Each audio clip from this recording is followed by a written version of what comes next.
Welcome students. After completing the given homework by you, we will proceed on the next part of the chapter Letter to God. As we had discussed, Lenchu was a hard-working farmer and became shocked when the hailstorm destroyed his field of crops. Lenchu says they will go hungry this year.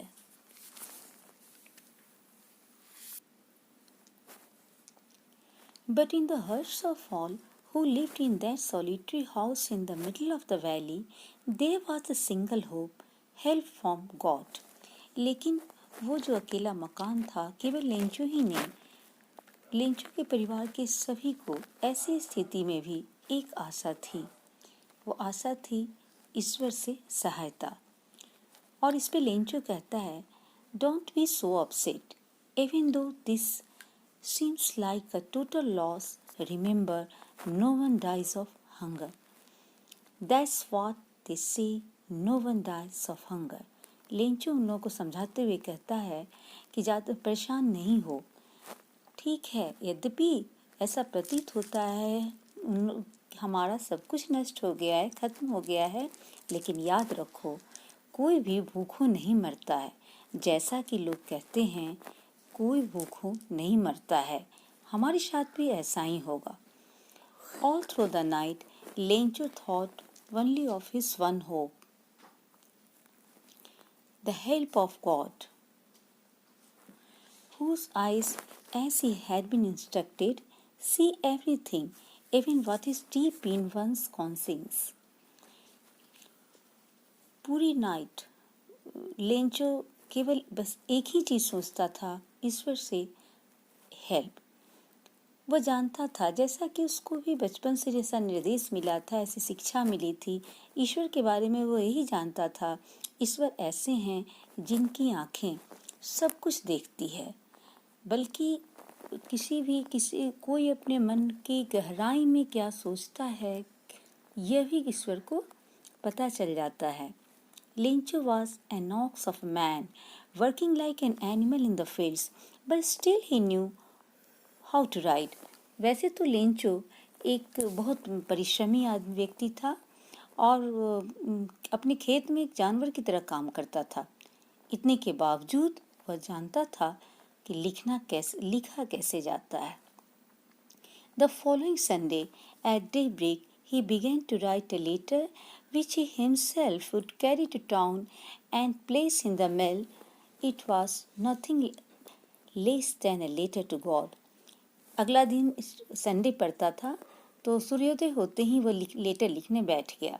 किसे letter लिख रहा था? God को। और अपने मन भी बनाया कि वो जाएगा, शहर जाएगा और जाकर उसे लेटर को पोस्ट कर देगा। अब है कि वह लिखता क्या है? God, if you don't help me, my family and I will go hungry this year.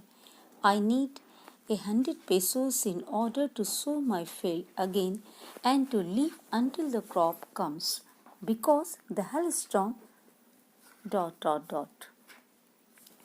तो लिखता है कि ईश्वर, यदि आप हमें हेल्प नहीं करोगे तो मेरी पूरी फैमिली और मैं भूखों मर जाऊंगा।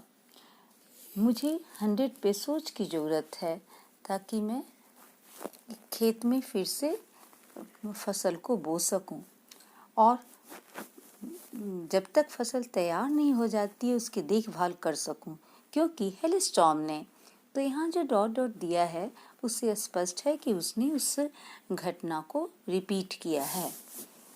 He wrote to God on the envelope, put the letter inside, and still trouble went to town. At the post office, he placed a stamp on the letter and dropped it into the mailbox. Envelope पर address की जगह पर वो लिखता है to God, और letter को envelope में अंदर डालकर थोड़ी परेशानी महसूस करते हुए और शहर जाता है। जब वो पोस्ट ऑफिस पहुंचकर वहाँ टिकट लगाता है, उसको मेल बॉक्स में डाल देता है। One of the employees, who was a postman and also helped at the post office, went to his boss, laughing heartily, and showed him the letter to God.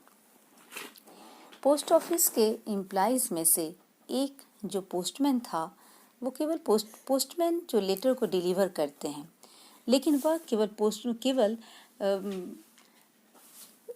Postman ही नहीं था, बल्कि post office में सहायता भी करता था। वह है सो अपने बॉस के पास जाता है और काफ़ी हंसते हुए उनको वह लेटर दिखाता है। Never in his career as a postman had he known that address. अपने पोस्टमैन के रूप में इतने दिनों से वो काम कर रहा था, लेकिन ऐसा एड्रेस उसने कभी नहीं देखा था। The post master, A fat, amiable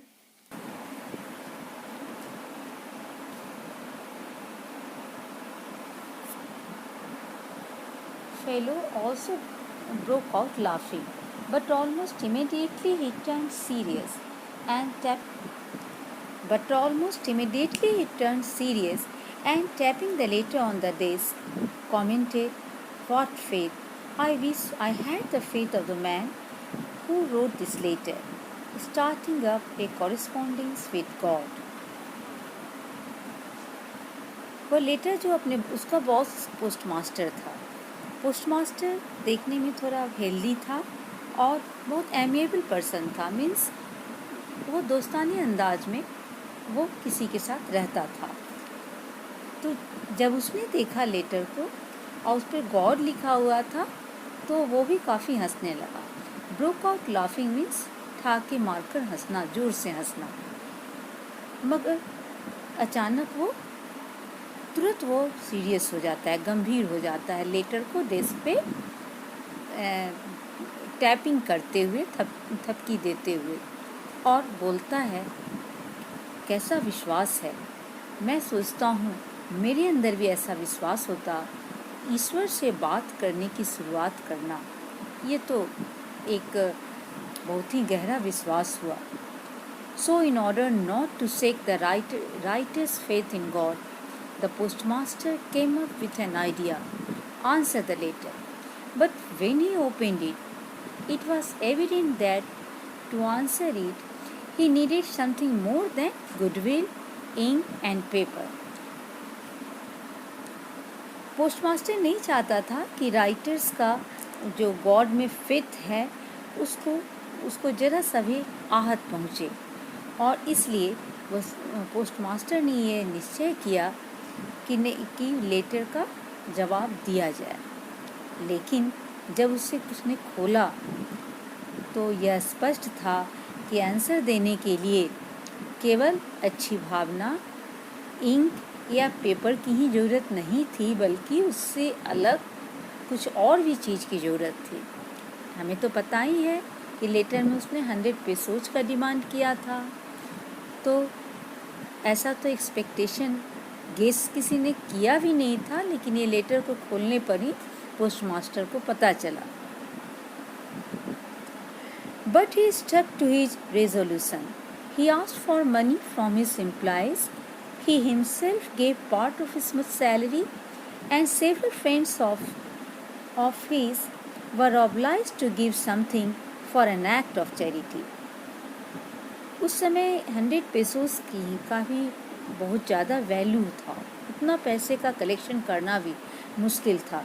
फिर भी पोस्टमास्टर ने निश्चय किया, वह अपना उसका जो फर्म डिटर्मिनेशन था उस पर वह अड़ा रहा, और पैसे के लिए जो पोस्ट ऑफिस के एम्प्लॉइज़ थे उनसे थोड़ा पैसा लिया, खुद अपनी सैलरी का एक अंश दिया। इतना ही नहीं, अपने दोस्तों को भी भलाई के काम के लिए कुछ देने को कहा।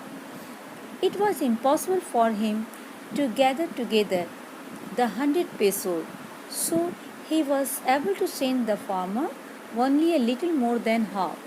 He put the money in an envelope, addressed to Lencho, and with it a letter containing only a single word as a signature, God.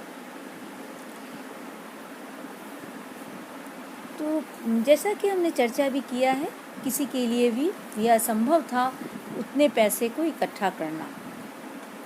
तो उन पोस्टमास्टर ने सबसे मिलकर जो भी कलेक्शन किया वो डिमांड के हाफ से थोड़ा ज़्यादा था। उस पैसे को उसने इन्वेलप में रखा, साथ में एक छोटा सा लेटर के आकार का एक पेपर भी डाला जिसमें सिग्नेचर की जगह पर गॉड लिखा था और इन्वेलप पर एड्रेस की जगह टू लेंचो लिखा था। अब ये सेकेंड ओरल कॉम्प्रिहेंशन चेक है। इसमें 3 क्वेश्चंस हैं। हु और what did Lencho have faith in? What did he do? तो पता ही है, उसे ईश्वर में विश्वास था। और व्हाट डिड ही डू? तो इसमें लिखना है कि जब उसकी फसल बर्बाद हो जाते हैं हेल स्टॉर्म के कारण, तो वह ईश्वर में विश्वास होने के कारण ईश्वर से सहायता लेने की सोचता है 100 पेसोस की, और इसलिए वो लेटर लिखता है ईश्वर को। Second question, who read the letter? ध्यान रखिए, पोस्टमैन ने लेटर को रिसीव किया था, लेकिन खोला किसने था, किसने पढ़ा था? पोस्टमास्टर ने। इसकी चर्चा करनी है। Third question, what did the postmaster do then? तो इसमें अभी हमने जो डिस्कशन दिया है कि पोस्टमास्टर ने सोचा, पहले तो वो हंसा, फिर उसने सोचा कि नहीं, किसी आदमी के विश्वास को नहीं टूटने देना चाहिए, और इसलिए उसने पैसे का कलेक्शन किया पोस्टमास्टर के एम्प्लॉइज से, खुद अपनी सैलरी का एक अंश या फिर अपने फ्रेंड्स से, और एक लेटर गॉड के सिग्नेचर के साथ लिखकर एनवेलप में डालकर लेंचो के लिए रख दिया। So students, you will complete the question answer of this comprehension check. The rest we will do in our next video. Thanks.